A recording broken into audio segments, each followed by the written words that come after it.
Pelindung tampan. Jika sahabat menyukai cerita ini, jangan lupa tinggalkan like, komentar dan share cerita ini ke media sosial yang sahabat punya. Khusus pendatang baru, jangan lupa di-subscribe, agar tidak ketinggalan update terbaru dari kami. Terima kasih. Episode 148 sampai episode 150. Tolong jangan ganggu. Episode 148. Sasa Liu belum pernah melihat Rosu menangis begitu sedih dan lemah, dan matanya sedikit merah. Mereka perlu mengobrol sendirian, tolong jangan ganggu, kata Sasa Liu kepada perawat wanita. Perawat wanita itu mengangguk sedikit dan meninggalkan bangsal. Sasa Liu menutup pintu bangsal, entah kenapa, dia selalu merasakan kehilangan di hatinya. Tapi baik Landen Sen dan Rosu baik-baik saja, ini adalah hasil terbaik. Setelah waktu yang lama, Landen Sen berkata sambil tersenyum, "Oke, Xiao Suir, apakah kamu sudah cukup?" "Tidak cukup." Rosu cemberut. Landen Sen tidak tahu apakah harus tertawa atau menangis, jadi dia membiarkan wanita itu memeluknya seperti ini. "Landen Sen, aku wanita jahat. Pukul aku, tegur aku." Rosu berkata dengan gigi terkatup. "Mengapa kamu ingin mengalahkanmu? Lagi pula, kapan kamu menjadi wanita jahat?" Landen Sen bertanya sambil tersenyum. "Ini aku idiot besar, aku membuatmu seperti ini." "Aku idiot, wow." Rosu menangis lagi. Landen Sen menghela nafas, "Saya pengawal Anda, tidak ada yang bisa menggertak Anda. Jika ada yang menggertak Anda, tentu saja saya harus mendapatkannya kembali. Jangan katakan itu, katakan lagi, aku akan menangis sepanjang hari." Rosu berkata dengan suara gemetar sambil terisak. Oke, tidak apa-apa." Landen Sen menepuk bahu Rosu. "Landen Sen, kamu terlalu impulsif.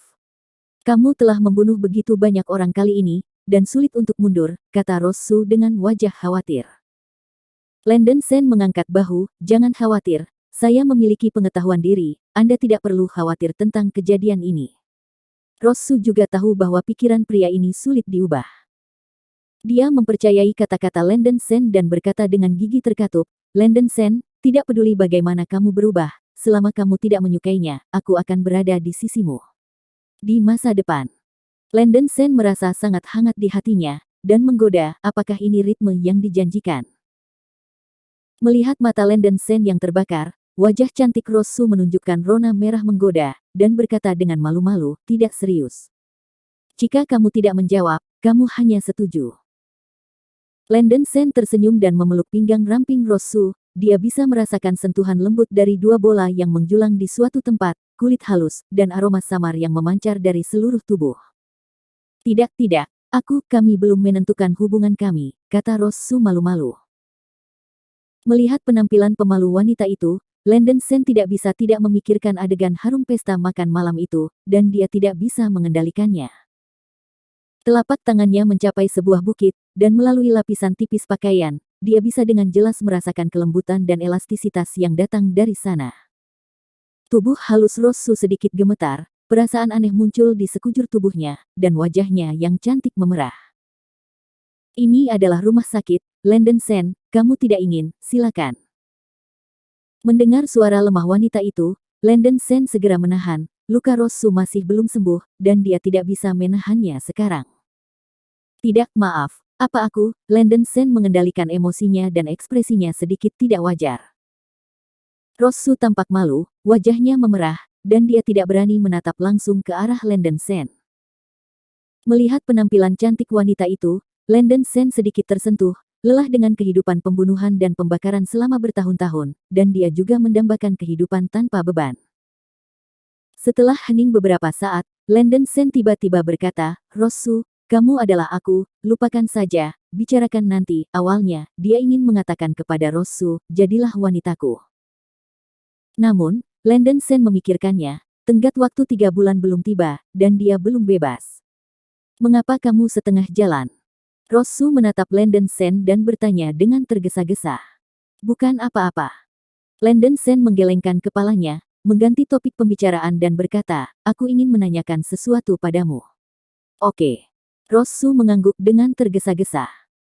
Landen Sen mengetahui beberapa berita dari Rosu tentang apa yang terjadi setelah dia koma. Insiden di Gedung Hisun tidak kurang dari serangan teroris dan seharusnya diekspos oleh banyak media. Namun, di bawah tekanan kuat dari kalangan militer dan politik, insiden ini tidak memiliki bayangan di jaringan TV, saluran untuk menyebarkan informasi diblokir sepenuhnya, dan warga dirahasiakan. Berita itu diblokir begitu rapat hingga hampir kedap udara. Bahkan para pejabat senior pun tidak tahu apa yang terjadi. Kecuali mereka yang mengenal Landen Sen, sangat sedikit orang yang mengetahui kebenarannya. Tidak ada berita dari keluarga Luo selama ini, dan hidup dan mati Luo Tianyao tidak diketahui. Rosu tidak tahu banyak. Setelah Landen Sen mempelajari beberapa hal, dia mengambil semangkuk bubur jujube merah di sebelahnya dan berkata sambil tersenyum, "Cederamu belum sepenuhnya sembuh, cepat berbaring, buka mulutmu dan aku akan memberimu makan." Melihat penampilan tulus pria itu, Rosu memberi, lembut, penuh dengan kehangatan yang manis, dan berbaring dengan patuh. "Hei, Sen, Landen Sen, tunggu sebentar." Rosu menarik-narik pakaian Landen Sen dan berkata dengan mulut kecil. "Apa?" tanya Landen Sen. Rosu mengumpulkan keberaniannya dan berkata dengan lembut, Aku mengizinkanmu untuk menciumku." Landen Sen tertegun sejenak, dan tidak bisa menahan tawa. "Tidak, kamu tidak boleh menertawakanku." Air mata Rosu yang malu-malu kabur, dan dia terlihat sangat imut. Saya tidak menyangka bahwa ketika Rosu akan sangat aktif, Landen Sen sedikit bingung dan mau tidak mau memakannya. Guru telah mengatakan kepadanya sebelumnya bahwa tubuh seorang wanita dapat memberi Anda kesenangan yang ringan dan berumur pendek. Hati seorang wanita adalah jarum di dasar laut, tersesat di dalamnya seperti melangkah ke jurang yang dalam. Landen Sen merasa bahwa dia akan tersesat. Rosu cukup cocok untuknya menjalani hidupnya. Bagaimanapun, sekarang dia bukan seorang pembunuh lagi, dia hanya ingin menjalani hidupnya sendiri dengan baik. Rosu adalah tindakan centil yang langka, bagaimana dia bisa melakukannya jika dia tidak puas? Melihat penampilan Rosu yang menawan dan menawan, Landen Sen dengan tegas mendekati bibir merah wanita itu. "Bukankah itu ciuman di wajah?" Rosu berkata dengan suara lembut. "Siapa bilang ciuman di wajah? Kamu hanya mengatakan ciuman, maka aku pasti akan menciumnya," kata Landen Sen sambil tersenyum. Rosu sedikit terdiam, orang ini terlalu buruk. Wajah Landen Sen sudah dekat, dan sekarang, Rosu pemalu dan tidak bisa mengatakan apapun untuk menolak, jadi dia harus menutup matanya rapat-rapat. Merasa kasihan.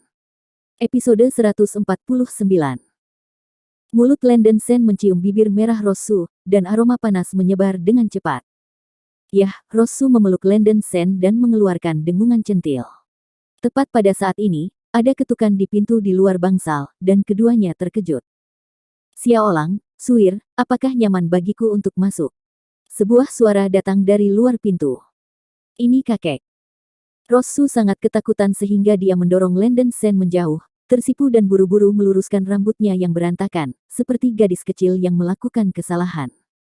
Landen Sen merasa kasihan karena dia tidak punya waktu untuk merasakannya. Melangkah ke depan dan membuka pintu.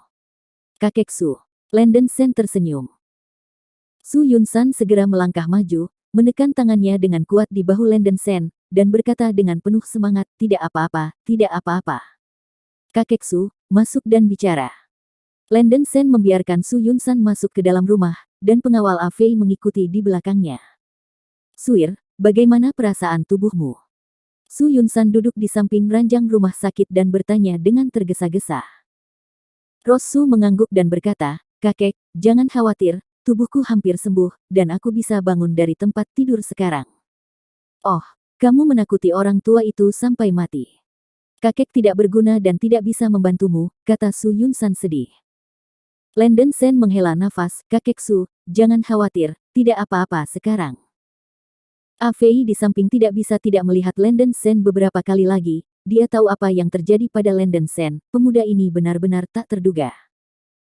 Su Yunsan mengangguk dengan sungguh-sungguh, meskipun dia tahu kemampuan Landen Sen di pagi hari, kejadian ini terlalu mendebarkan, dan Su Yunsan masih memiliki ketakutan yang tersisa. Setelah berbicara sebentar, Su Yunsan meninggalkan bangsal. Landen Sen memberi Rosu semangkuk bubur jujube merah, membelai rambut Rosu, dan berbisik, "Oke, Xiao Suer, istirahatlah yang baik, jangan terlalu banyak berpikir." "Yah, Kamu juga istirahat yang baik, kamu baru saja bangun. Rosu tersenyum. Landon Sen mengangguk, bangkit dan meninggalkan bangsal. Sekelompok orang telah berkumpul di luar bangsal, termasuk direktur rumah sakit dan beberapa dokter. Tuan Landon Sen, Anda akhirnya bangun, kata Cheng Zi dengan prihatin. Landon Sen sedikit mengangguk dan berkata, namamu Cheng Zi, terima kasih telah menjaga Rosu untukku.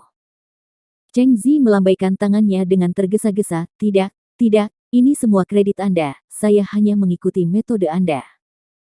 Rosu dirawat oleh dokter Cheng Zi. Dia minum obat sesuai dengan resep yang diresepkan oleh Landon Sen. Cedera Rosu sembuh dalam beberapa hari. Itu adalah keajaiban di dunia medis. Direktur rumah sakit terkejut, dan Cheng Zi semakin mengagumi Landon Sen. Sen, keterampilan medismu luar biasa. Bisakah kamu berbagi dengan kami pandanganmu tentang pengobatan tradisional Tiongkok ketika kamu punya waktu? Dekan berambut abu-abu melangkah maju dan berkata, kamu tidak mengenalmu, pergi. Landon Sen mendengus. Dekan itu malu untuk sementara waktu, dan temperamen tuannya benar-benar berbeda. Nona Su sedang beristirahat, semua orang tidak boleh mengganggunya. Teriak Landon Sen. Oke, semuanya, ayo pergi. Jangan ganggu Tuan Landon Sen, dia juga perlu istirahat. Kata Cheng Zi dengan keras.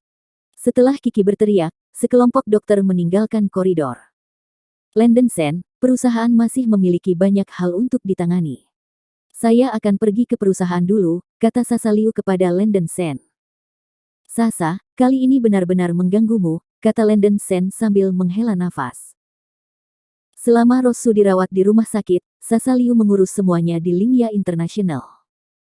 Dia harus datang ke rumah sakit setiap pagi dan malam untuk merawat Rosu dan Landon Sen, jadi bisa dibayangkan betapa melelahkannya itu. Tidak apa-apa. Sasa Liu tersenyum dan menggelengkan kepalanya. Kuina Bai juga tiba di rumah sakit dengan banyak belasungkawa di tangannya. Melihat Landon Sen melompat-lompat di luar bangsal, Kuina Bai tercengang dan tidak bisa menahan diri untuk berteriak, kamu bangun. Landon Sen melirik Kuina Bai dan tersenyum, kenapa aku tidak bisa bangun? Cederamu, apakah tidak apa-apa? Kuina Bai bertanya dengan linglung. Ya. Landon Sen mengangguk dan melanjutkan, kamu datang tepat waktu, aku ingin menanyakan sesuatu padamu. Aku akan menjawab pertanyaanmu, tapi mulai sekarang, tolong jangan perlakukan aku sebagai kenalanmu. Kuina Bai mendengus dingin, karena kejadian sebelumnya, dia sangat muak dengan perilaku Landon Sen. Tapi menghadapi pria ini, dia selalu sedikit lebih lemah. Terserah kamu. Landon Sen mengangkat bahu. Sesampainya di kantor terpencil di rumah sakit, Landon Sen menanyakan sesuatu dari Kuina Bai. Apa yang dilakukan Landon Sen telah dilaporkan ke komisi militer beberapa hari yang lalu. Mendengar mantan instruktur kelompok Long Tengdi yang menghilang tiba-tiba muncul di kota Huahai, Provinsi Dongjiang, terjadi kegemparan di kalangan pejabat senior militer. Militer segera memberitahu Departemen Pemerintah dan memblokir informasi di mana-mana. Meskipun identitas Landon Sen sangat tidak biasa, lebih dari 100 orang tewas di tangan Landon Sen dalam insiden gedung Haizeng ini. Itu adalah peristiwa yang sangat buruk. Selanjutnya, ada keluarga Luo yang menambahkan bahan bakar dan kecemburuan, melobi dengan banyak cara, berusaha meningkatkan kejahatan Landon Sen. Komisi militer mengadakan pertemuan untuk membahas bagaimana menangani Landon Sen, dan butuh beberapa hari sebelum hasilnya keluar. Baru kemudian Yang Hu tahu bahwa Landon Sen telah meninggalkan Longteng setahun yang lalu, dan dia punya firasat bahwa ada sesuatu yang salah. Karena Landon Sen bukan instruktur Longteng sekarang, dia telah melakukan hal besar kali ini, dan diperkirakan bahwa akan sulit untuk keluar. Namun, Landon Sen secara alami memiliki idenya sendiri, dia adalah orang yang cerdas, jadi bagaimana mungkin dia tidak meninggalkan jalan keluar untuk dirinya sendiri. Landon Sen merenungkan bahwa sudah berhari-hari, dan keluarga Luo seharusnya mengirim seseorang. Gedung Internasional Haijiang. Di dalam bangsal pribadi senior seseorang. Luo Tianyao diikat erat ke ranjang rumah sakit, matanya merah dan dia berteriak, pembuluh darahnya menggembung ke atas dan ke bawah tubuhnya, terlihat sangat ganas dan menakutkan. Sifilis sudah menyerang, dan efeknya mengerikan. Melihat rasa sakit Luo Tianyao yang tak tertandingi, Luo Ye dan Luo Yan patah hati. Dr. Yin Jiusen, apakah benar-benar tidak ada cara untuk menyembuhkan penyakit anak saya? Luo Ye bertanya dengan penuh semangat pada seorang pria tua Yin dan lembut di sebelahnya. Di kursi di sisi bangsal, duduk seorang lelaki tua dengan napas feminin. Pria tua itu mengenakan jubah retro dan topi bundar hitam, tampak seperti sedang terlibat dalam seni. Namun, lelaki tua ini bukan seorang seniman, tetapi seorang dokter jenius, Yin Jiu, yang mengundang banyak uang untuk diundang oleh keluarga Luo. Hanya ada segelintir orang di dunia ini yang memiliki keterampilan medis lebih tinggi dariku. Bahkan lelaki tua beracun di Lord belum pernah mendengarnya. Tekniknya agak seperti ahem, singkatnya, aku bisa menyembuhkan penyakit ini. Mata Yin Jiu menyipit, dan suaranya sangat serak dan feminin, membuatnya terdengar tidak nyaman. Dokter ilahi, selama kamu bisa menyelamatkan cucuku, aku bisa memberimu uang sebanyak yang kamu mau. Kata Luo Yan buru-buru. Jika kamu tidak bisa menyembuhkannya, kamu tidak bisa menyembuhkannya. Jika kamu benar-benar ingin menyelamatkan cucumu, cari peracunnya. Yin Jiu mendengus dingin dan berjalan keluar dari bangsal pribadi dengan tangan di tangannya. Wajah Luo Ye dan Luo Yan benar-benar membeku, dan bahkan Yin Jiu tidak berdaya. Mungkinkah mereka hanya bisa pergi ke Landen Sen? Biarkan aku memikirkannya. Episode 150. Ayah, apa yang harus aku lakukan? Tanya Luo Ye. Biarkan aku memikirkannya. Luo Yan menggertakkan giginya dan menarik napas dalam-dalam.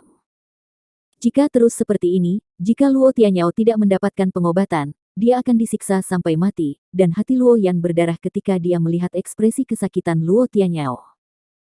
Luo Yan tahu bahwa ini adalah trik yang dimainkan oleh Landen Sen, jadi tidak heran jika anak ini tidak membunuh Luo Tianyao ketika dia memasuki grup Haizeng. Selain itu, Yang Hu memberitahu mereka sepatah kata pun untuk Landen Sen, dan jika dia ingin menyelamatkan cucunya, dia pergi memohon padanya. Tidak ada cara lain untuk melakukan sesuatu, nama keluarga Sen ini benar-benar sempoa yang bagus. Luo Yan menggertakkan giginya. Zhou Bin berjalan keluar dari gedung rumah sakit rakyat kedua dengan perban melilit kepalanya. Terakhir kali mereka bertemu Landen Sen dan Kuina Bai saat makan malam, mereka pingsan oleh botol anggur dari Landen Sen, dan Zhou Bin hampir mengalami gegar otak. Setelah beberapa hari di rumah sakit, Zhou Bin akhirnya keluar dari rumah sakit hari ini. Meskipun cedera di kepala bukan lagi masalah serius, kepala Zhou Bin akan meledak. Sebagai wakil direktur Biro Keamanan Publik, tidak ada yang berani mengalahkannya, dan Landen Sen adalah yang pertama. Wajah Zhou Bin mengerikan, dan dia berharap dia bisa menembak anak itu. Selain kemarahannya, dia juga meragukan identitas Landen Sen di dalam hatinya. Zhou Bin tidak bodoh, bahkan Li Fei menghormati Landen Sen, apakah anak ini semacam karakter. Tidak peduli siapa dia berani menghancurkannya dengan botol bir, ini sangat gila. Dan wakil direkturnya yang bermartabat tidak pernah mengalami kejahatan seperti itu. Ini jelas merupakan noda besar yang paling tak tertahankan sejak dia menjabat. Zhou Bin segera memutuskan untuk merawat anak laki-laki bernama Landen Sen dengan baik. Tepat pada saat ini, sebuah panggilan telepon datang tiba-tiba. Siapa itu? Zhou Bin mengangkat telepon dan berteriak kesal. Direktur Zhou, saya Cheng Fei, Kapten Detasemen Polisi Bersenjata Kota. Sebuah suara berat datang dari ujung telepon. Zhou Bin menggigil sekujur tubuh, dan segera berkata dengan senyum minta maaf, ternyata Kolonel Cheng, halo, saya baru saja kehilangan kendali atas emosi saya, dan saya meminta Kolonel Cheng untuk tidak peduli. Ada apa dengan Kolonel Cheng? Menelpon saya. Cheng Fei, dengan pangkat kolonel, adalah kader tingkat resimen, dan posisinya secara alami jauh lebih tinggi dari Zhou Bin, jadi Zhou Bin tidak berani mengabaikannya. Di depan Cheng Fei, Zhou Bin harus menurunkan statusnya sendiri, melekat pada hubungan Cheng Fei sangat penting untuk kekayaan dan keberuntungan resminya. Cheng Fei terbatuk dan berkata, kalau begitu saya akan langsung ke intinya. Kali ini saya ingin meminta bantuan Direktur Zhou. Hei, Kolonel Cheng terlalu aneh. Selama seseorang dari Zhou dapat membantuku, aku akan melakukan yang terbaik. Zhou Bin berkata genit. Zhou, apakah Direktur Zhou tahu tentang grup Hisun? Cheng Fei bertanya ragu-ragu. Ada apa dengan grup Hisun? Zhou Bin bertanya dengan rasa ingin tahu. Tidak apa-apa. Cheng Fei langsung terbatuk dan berkata, ini Presiden Luo Tianyao Luo dari grup Hisun, Anda tahu. Kakek Presiden Luo adalah kepala staf Luo Yan. Aku tahu ini. Zhou Bin menjawab dengan cepat. Luo Tianyao adalah pewaris keluarga Luo. Pengaruh keluarga Luo tidak hanya di kota Huahai, tetapi mengakar kuat di seluruh provinsi Dongjiang, menyusup ke berbagai industri, dan memiliki latar belakang yang dalam. Adapun kepala staf Luo Yan, itu bahkan lebih NB, bukan sesuatu yang menyentuh tingkat fakultasnya. Itu dia. Seorang pria bernama Lenden Sen membunuh pengawal Luo Tianyao dan melukai Tuan Luo Tianyao tempo hari. Saya dapat memberi Anda tempat tinggal Lenden Sen saat ini, Anda dapat mengirim seseorang untuk mengendalikannya. Bawa dia ke cabang Nancheng, dan Anda beritahu Lenden Sen bahwa kepala staf Luo secara pribadi akan segera menginterogasinya. Cheng Fei berkata sedikit lebih cepat. Zhou Bin tercengang, bukankah Lenden Sen yang menghancurkan dirinya sendiri dengan botol anggur?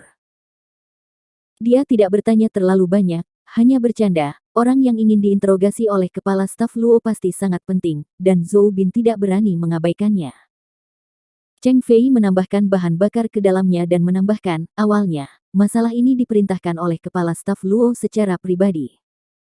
Saya memiliki masalah mendesak di sini, dan tidak mudah untuk melakukannya sendiri, jadi saya akan menyerahkannya kepada Anda.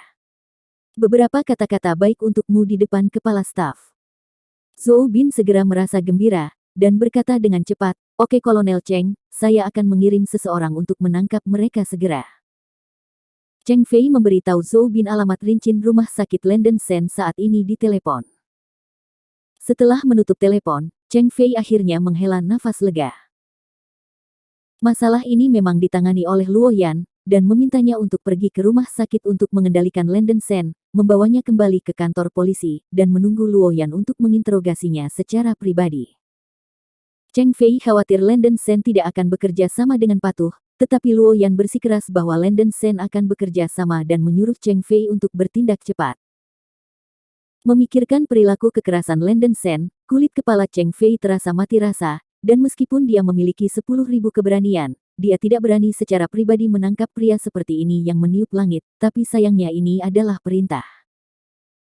Saya mendengar bahwa Zhou Bin, Wakil Direktur Biro Keamanan Umum, berada di rumah sakit akhir-akhir ini. Cheng Fei memiliki ide dan pemikiran tentang metode ini dan meminta Zhou Bin untuk menangkap orang. Adapun apakah akan mendorong Zhou Bin ke dalam lubang api, itu bukan urusannya. Zhou Bin tidak tahu bahwa dia telah dijebak oleh Cheng Fei. Dia pingsan oleh botol anggur dari Lenden Sen sebelumnya, dia dirawat di rumah sakit selama beberapa hari, dan dia bahkan tidak tahu apa yang terjadi pada grup Haizeng. Yang Hu juga dengan tegas melarang bawahannya untuk membahas masalah ini, dan Zhou Bin tidak mengetahuinya. Setelah menutup telepon, Zhou Bin segera mengirim beberapa petugas polisi dan bergegas ke rumah sakit untuk menangkap orang. Hampir tengah hari, Zhou Bin membawa 7 atau 8 polisi ke rumah sakit rakyat pertama dan menemukan bangsal Lenden Sen. Lenden Sen berganti pakaian olahraga dan melakukan push-up di bangsal, menggerakkan tubuhnya yang kaku. Melihat polisi memasuki bangsal, Lenden Sen segera berdiri. Tes, ini benar-benar jalan musuh yang sempit, aku tidak menyangka itu benar-benar kamu.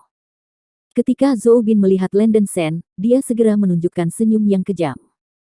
Zhou Bin diam-diam mencibir di dalam hatinya, hanya memikirkan bagaimana menghadapimu, kamu benar-benar datang ke pintu. Kalau begitu jangan salahkan aku karena kejam.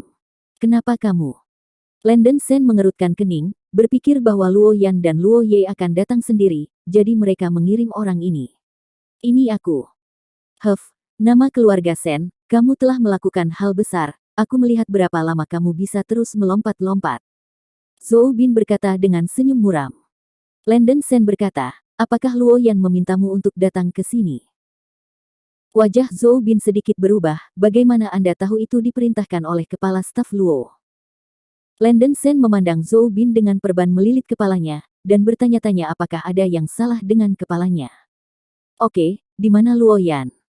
Lenden Sen tidak repot-repot berbicara omong kosong dan bertanya langsung. Berani memanggil nama kepala staf Luo, kamu tidak terlalu pemalu, pergi ke kantor polisi dengan Lao Su dengan patuh, dan kepala staf Luo secara pribadi akan menginterogasimu nanti. Zhou Bin berkata dengan arogan. Lenden Sen benar-benar tidak tahu modal arogan apa yang dimiliki orang ini, jadi dia hanya berkata, "Ya, saya akan pergi ke kantor polisi dan menunggu Luo Yan sekarang." Melihat Landon Sen yang begitu kooperatif, Zhou Bin sedikit bingung dan tidak mau repot-repot berpikir terlalu banyak, karena Landon Sen ditanam di tangannya sendiri, dia harus mengambil kesempatan untuk merawat anak ini. Ambil itu. Zhou Bin menginstruksikan polisi di sampingnya. Kedua polisi itu dengan cepat melangkah maju, mengambil borgol dan memborgol tangan Landon Sen.